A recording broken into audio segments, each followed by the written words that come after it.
Excellente journée à vous tous. Merci d'être avec nous. Boaké accueille avec joie l'autoroute qui part de Tiébissou, longue de 85 km. L'inauguration de l'autoroute Tiébissou-Boaké se fera demain, jeudi, par le vice-président de la République, Timoko Méliette Koné. On note déjà des satisfactions du côté des transporteurs. On voit cela avec Boubacar Silla et Kader Sogodogo. Plus de 40 ans après l'ouverture de la première section Abidjan-Sengrobo, longue de 140 km, la deuxième ville de Côte d'Ivoire est enfin atteinte par l'autoroute du Nord. Ce prolongement jusqu'à Boaké intervient dans le cadre du programme de développement des infrastructures routières du pays. La Côte d'Ivoire possède l'un des réseaux routiers bitumés les plus performants d'Afrique. L'autoroute du Nord permettra de rallier Abidjan à Boaké, distance en voiture 349 km en passant par la capitale politique Yamoussoukro. Un ouf de soulagement pour les usagers qui emprunteront désormais cette coquette route. L'autoroute, oui, c'est bon. Ça a facilité le transport. Sinon, ancienne route là, ça nous fatigue. Merci à Adou qui nous facilite la vie. À notre rêve là, on veut qu'ils n'ont qu'à ouvrir l'autre côté là. On va rouler là-dessus rapidement. Quand camion roule si bon route là, l'état du camion aussi est bon. Contrairement à la nationale A3 plus étroite, l'autoroute offrira plus de confort de conduite. Nous avons tenté la nouvelle autoroute. Nous avons quitté Abidjan autour de 14h et déjà en 2h30, nous sommes déjà à Boaké. On bénéficie en carburant, on bénéficie aussi en matière d'entretien du véhicule et nous sommes vraiment satisfaits. Félicitations au gouvernement, félicitations au chef d'État. En parcourant cette nouvelle voie située à l'ouest de Boaké, les échangeurs pour relier Djebonois, Botro, Béoumé et Sakassou font sublimer les usagers. Aujourd'hui, je suis à Tiébissou, avec mon âge à 77 ans. Mais l'autoroute m'a ressuscité. Je trouve du bonheur et du plaisir. La Côte d'Ivoire avance. Je remercie particulièrement le président de la République. L'autoroute continue ainsi son chemin vers le nord du pays. Les travaux de l'autoroute Tiébissou-Boaké, débutés en 2017, ont favorisé la création de 600 emplois directs. Cette autoroute est le prolongement de l'autoroute du Nord qui relie actuellement Abidjan et Yamoussoukro en 230 km. La section de l'autoroute Tiébissou-Boaké sera inaugurée le jeudi 24 août prochain. Cette cérémonie se déroulera au poste de péage de Djebonois, en présence du vice-président de la République, Timoko Méliette Koné. Avant ce grand rendez-vous, rendons-nous à la commission électorale indépendante pour cet autre événement, les municipales et régionales du 2 septembre prochain. C'est ce vendredi que s'ouvre donc la campagne électorale. La CEI a remis ce mardi des spécimens de bulletins de vote et des affiches aux différents candidats. 1000 spécimens de bulletins de vote et 300 affiches distribuées. Sidonie Davila. Des affiches d'un côté et des spécimens de bulletins de vote de l'autre. Les différents candidats engagés dans la course électorale reçoivent leur dotation, 300 affiches et 1000 spécimens de bulletins de vote chacun. Ces outils de campagne joueront un rôle clé dans la communication de leurs messages en vue de gagner le soutien des électeurs. Je suis heureuse d'être là ce matin, récupérer les spécimens qui nous permettront de travailler sur le terrain. Tous les candidats ont reçu leurs documents et il ne reste qu'à aller sur le terrain pour aller donc soigner davantage leur image à travers les affiches que la commission électorale leur a remis. Au-delà de l'enthousiasme manifesté lors de cette remise, les candidats nourrissent l'espoir de contribuer à des campagnes et à des élections apaisées. C'est un moment important pour notre pays. Ça va renforcer la cohésion, mais ça va surtout montrer la maturité de notre démocratie. Et nous ferons notre possible pour que ce soit des élections les plus apaisées. Et donc on appelle tous les candidats à l'apaisement. J'invite tous les candidats et toutes les populations vraiment à l'apaisement. Pour le moment, les choses semblent bien se passer. On espère que ça continuera ainsi et que l'état d'esprit sera bon. À l'approche du lancement officiel de la campagne le 24 août à minuit, les candidats sont interpellés par le Bureau ivoirien des droits d'auteur. Le Burida, présent à la cérémonie, sensibilise les futurs élus. L'objectif pour le Burida, c'est d'amener tous ceux qui vont exploiter publiquement les œuvres des sociétaires ces œuvres qui constituent le répertoire du Bureau à s'acquitter de la redevance droit d'auteur en sollicitant préalablement l'autorisation du Bureau. Une sensibilisation qui vise également à clarifier les responsabilités des différents acteurs sur le terrain par la CEI.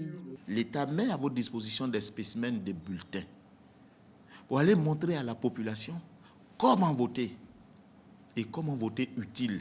L'utilité vient de la concordance, de la volonté de l'électeur avec le choix qu'il veut faire sur le bulletin. C'est pour dire que l'élection n'est pas seulement qu'une affaire de candidats, mais l'élection est une affaire de l'État aussi. Parce que les conseils régionaux et les conseils municipaux sont des structures de décentralisation, mais de développement. La distribution des affiches et des spécimens de bulletins de vote aux candidats est une étape importante de l'organisation des élections. Ce processus, géré par la CEI, garantit que chaque candidat dispose des outils nécessaires pour communiquer efficacement avec les électeurs et favoriser ainsi un choix éclairé lors du vote. Et sur la couverture de ces scrutins, je vous propose de suivre ce communiqué de la ACA, Haute Autorité de la Communication Audiovisuelle. Il est rendu par Jean-Marc Adjadji. Les élections municipales et régionales du 2 septembre 2023 débutent dans les prochains jours. La Haute Autorité de la Communication Audiovisuelle définit le cadre réglementaire régissant la couverture médiatique qui se résume en 5 points.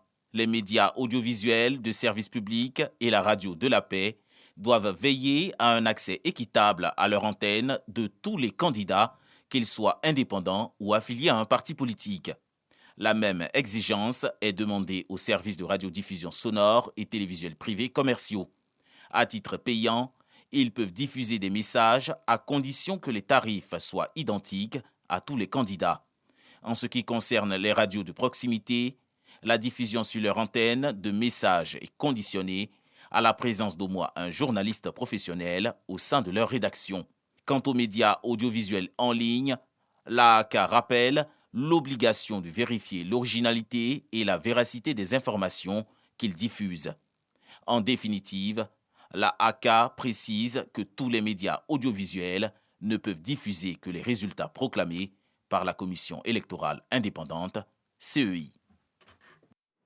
Autre volet de l'actualité, le gaz butane n'a pas augmenté. Plusieurs canaux sont mis en place pour dénoncer les revendeurs véreux. Une application mobile dénommée Contrôle Citoyen et un numéro vert, le 1343. La brigade de contrôle rapide du ministère du Commerce s'est donc rendue sur le marché. Et pour accentuer la répression, la brigade de contrôle rapide va investir le terrain pour traquer les commerçants véreux. Le reportage de Davis Oyo. Alertée par les appels anonymes faisant état de la hausse du prix des bonbons de gaz sur le marché, la BCR, Brigade de contrôle rapide, investit le terrain. Première escale à Niama, direction l'un des dépôts de gaz les plus fournis de la cité de la Kola.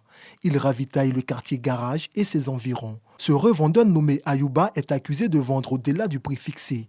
Les bouteilles B6, communément appelées Fetou, à 2500 francs, voire 3000, et les bouteilles B12 à 7000, voire 7500. Actuellement, on chasse à 2500, mais récemment, on parle de 3000. Avant-hier, c'est 3000, ça, petit ça. Pourtant, l'État a plafonné les prix du gaz butane. La bouteille B6 à 2000 francs CFA dans les stations et 2200 chez les revendeurs. La bouteille de B12 à 5200 dans les stations et 5400 chez les revendeurs. Y compris la bouteille B28 à 13 000 dans les stations et 13 200 francs CFA chez les revendeurs. Des accusations qu'il balaie avec la dernière énergie. La majorité des clients mentent à 90% parce qu'ils ne gagnent pas le gaz. Bon. Quelqu'un qui a le gaz au magasin, on te dit son gaz fait 3000. La station a toujours du gaz, la station fait 2000. Pourquoi ne pas aller là-bas? Acculé par les agents de la brigade, le revendeur pointe du doigt les fournisseurs qui, selon lui, semblent être à l'origine de l'augmentation des prix sur le marché. Le combat que le gouvernement est en train de mener aujourd'hui, c'est un combat juste, c'est noble, mais le combat n'est pas au niveau des revendeurs. Ils n'ont qu'à frapper en haut d'abord. S'ils ont réglé en haut là, en bas là, ça c'est réglé seul. Automatiquement, le commandant Alexandre Armand Kofi ouvre une enquête express. Après 3 magasins visités, y compris les dépôts à ciel ouvert, la thèse semble se confirmer.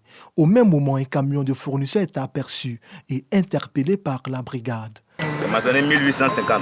Il n'y a pas de surfacturation. Donc, je ne sais même pas qu'est-ce qui prouve que nous, on augmente le prix.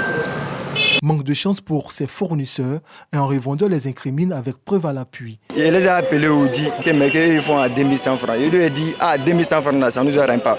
Puisque sinon on paye à 2500 francs, nous on sera obligés d'aller revendre à 2500. À 2500, les gens se plaignent. Échange houleux entre les deux parties. Qui dit vous avez mis 117 600 à raison de 2100 francs par bouteille. C'est lui qui vient de payer, sont ses bouteilles, non? Mais qui le sait? Mais c'est toi qui as reçu l'argent. Moi, je prends l'argent, non, il a pris l'argent. Tu as pris l'argent? Hein? Oui, mais c'est aujourd'hui vous avez remis, non? C'est à lui là vous avez remis. Non. Que les nombreuses contestations des fournisseurs, la faute est avérée. Le surplus est retourné aux revendeurs. Oui, la différence a été restituée. Grâce à la brigade de trop rapide, mon 14 000 francs a été remis. Occasion pour le commandant de la brigade d'interpeller fournisseurs et revendeurs sur le respect scrupuleux du prix des produits de grande consommation plafonné par l'État de Côte d'Ivoire. La sanction, c'est le dernier recours. Mais il arrive également que, séance tenante, nous faisons d'abord droit à la personne qui estime être lésée et ensuite nous interpellons les opérateurs pour qu'ils puissent distribuer conformément à la réglementation ce produit-là qui est subventionné par l'État de Côte d'Ivoire. Un peu plus loin, dans la commune d'Abobo, précisément au quartier de la Nouvelle Gare Internationale, deux dépôts pratiquant des prix illicites sont également visités. C'est combien? Moi, je le vends à 2700. Nous, on sait que c'est 2700. Mais on ne va pas venir ici si on n'a pas cette information. C'est pas bon. Force est de constater d'une commune à une autre l'augmentation illégale du prix du gaz butane. La brigade de contrôle rapide s'engage à œuvrer au strict respect des prix plafonnés par le gouvernement ivoirien. Au bout de la journée, des amendes et convocations sont délivrées, 5 bonbons de gaz B6 saisis et un dépôt fermé. Des résultats obtenus grâce aux dénonciations des populations sur la ligne verte 1343 et l'application Contrôle citoyen.